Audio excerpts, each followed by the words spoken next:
Bonjour, je m'appelle Nancy, je suis une jeune comme toi. Aujourd'hui, nous allons parler de la détermination. On a demandé un jour au boxeur professionnel James Corbett, devenu champion du monde en 1882, qu'est-ce qui compte le plus pour devenir champion? Un round de plus, répondit-il. Plusieurs grands hommes au cours de l'histoire ont remporté la victoire parce qu'ils savaient ce que signifiait se battre un round de plus. Thomas Edison, Graham Bell, les frères Wright, Abraham Lincoln et bien d'autres encore.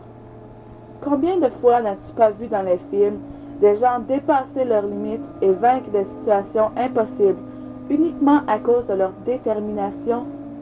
Peut-être même que dans ta propre famille, tu as été témoin de victoires acquises au prix de grands sacrifices par tes parents ou des proches parce qu'ils étaient déterminés à atteindre un idéal pour la famille.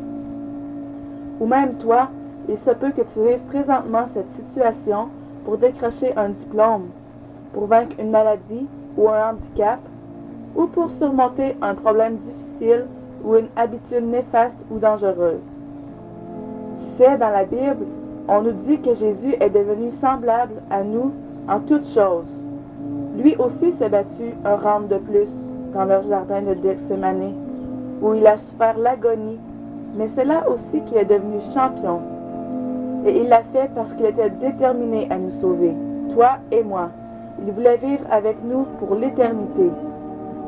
Quand tu en as assez de combattre, souviens-toi de tous les autres qui ont couru vers le but, se sont battus un round de plus et sont devenus champions. Souviens-toi surtout que Jésus est devenu faible comme nous, afin que nous devenions forts comme lui, et nous promet de nous secourir dans tous nos besoins. Tu peux compter sur lui en tout temps. Sois déterminé à gagner. Salut, à demain.